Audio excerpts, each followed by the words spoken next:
Somare का नमस्कार। रोज़ की तरह आज एक बहुत अनमोल विषय पर हम लोग चर्चा करेंगे। मैं बात करूंगा आपसे दुनिया की एक सबसे नायाब और खूबसूरत, टिकाऊ, मजबूत पत्थर के बारे में।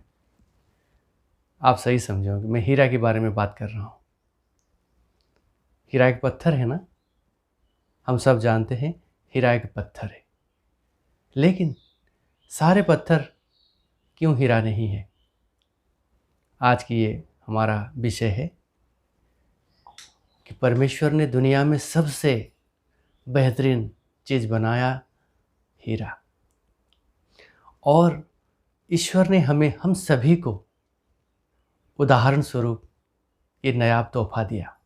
पत्थर और हीरे में फ़र्क को आप जान पाएंगे तो आप समझ पाएंगे हीरा क्यों पत्थर नहीं है, जबकि हीरा की अस्तित्व, हीरा तो एक पत्थर है लेकिन हीरा पत्थर नहीं है।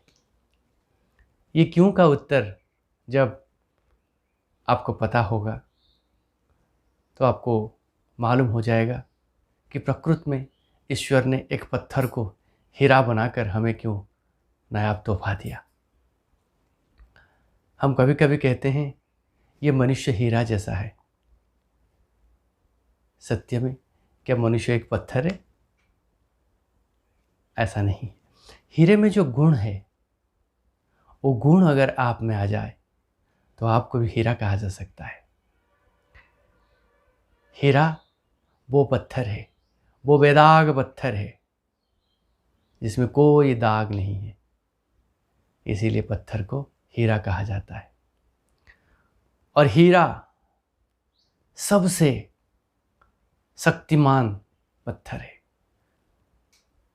जिसको तोड़ना नामुमकिन है,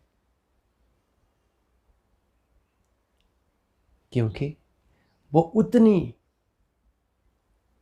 मजबूत से बना हुआ है, उतना तप से बना हुआ है कि वो कभी टूटेगा नहीं।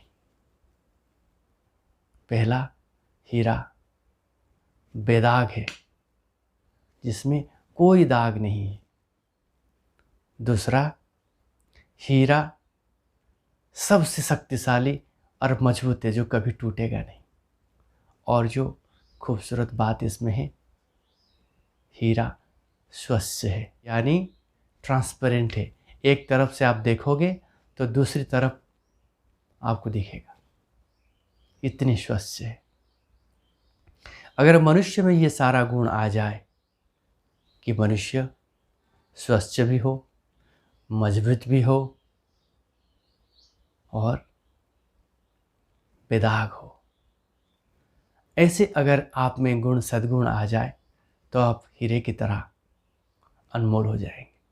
इसीलिए तो एक पत्थर को इतना कीमत पर लोग खरीदते हैं या अपने आभूषण बनाते हैं। हीरा पहनने की अर्थ ये होता है कि मैं हीरा जैसा हूँ, मेरे में हीरे में जो सारा गुण है वो सारा गुण मेरे में भी है। क्या आप हीरा बनना पसंद करेंगे? हीरा तो अनमोल है, कीमती है।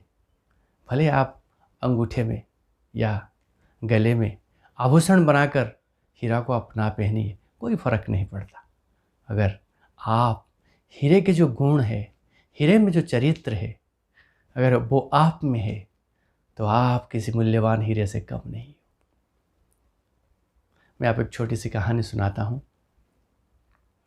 एक बार क्या हुआ ना, एक संत एक राजा के दरबार में कुछ दिन रहने लगे।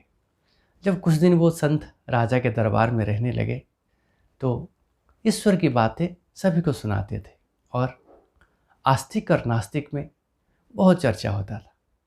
तो उनकी बातें पर बहुत सारे लोग, राजा प्रभावित हुए और बहुत सारे लोग आस्तिक बनने लगे, ईश्वर पर विश्वास करने लगे।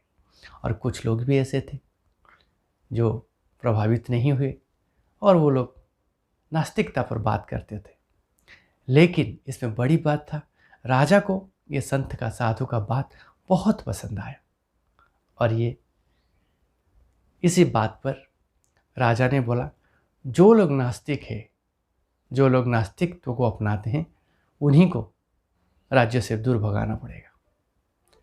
ये सारे नास्तिक लोग आस्तिक लोगों की ईश्वर विश्वास पर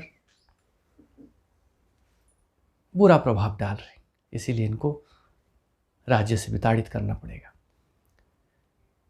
तो ये बात जब संत के कान में आया, संत महाराज से तुरंत मिलने चले गए। बोले, महाराज, अगर आप नास्तिक लोगों को राज्य से विताड़ित कर दोगे तो ये आस्तिक लोग, ईश्वर विश्वासी लोग जो हीरे जैसे हैं, इनका मूल्य कम हो जाएगा। राजा बोले, कैसे? जो आस्तिक लोग होते हैं, जो ईश्वर विश्वासी होते हैं, वो हीरे जैसे हैं, और जो नास्तिक लोग होते हैं वो नकली हीरे जैसे होते हैं। बाकी लोग पत्थर जैसे होते हैं। अगर आप पत्थरों में हीरा को छांट सकते हो, लेकिन नकली हीरों में से अगर हीरा मिल के रहे तो हीरा का मूल्य जो है ना, वो कम हो जाएगा। इसीलिए हमें नास्तिक लोगों को यहाँ से विताड़ित नहीं करना है। मतलब हीरे की जो मूल्य है, ईश्वर विश्वासी जो लोग हैं वो हीरे जैसे हैं, उनके मूल्य, उनके प्रभाव, उनके गुण चरित्र, उन्हीं से उनको प्रभावित करना है। नास्तिक लोगों को परिवर्तित किया जा सकता है, परिवर्तन किया जा सकता है। राजा ये बात समझ गए। प्रकृति में जो लोग ईश्वर विश्वासी होते हैं वो किसी हीरे से कम नहीं होते हैं, क्योंकि ना जो लोग ईश्वर विश्वासी होते हैं, जो लोग आस्तिक होते हैं, जिन लोगों की ईश्वर पर आस्था रहता है, वो लोग कभी भी बुरे कर्म करने से थोड़ा हिचकिचाते हैं। उनकी आत्मा कभी नहीं बोलता कि वो बुरे कर्म करे।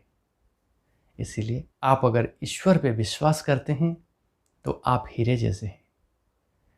ये कहना चाहता हूँ, हम सभी को, हम सब मनुष्य हैं, पत्थर जैसे हैं, लेकिन अगर हम तप करें, आस्तिकता पर रहे, ईश्वर पर विश्वास करें, तो हमारे अंदर जो दाग है, हम जैसे पत्थर में जो दाग है, वो दाग धीरे धीरे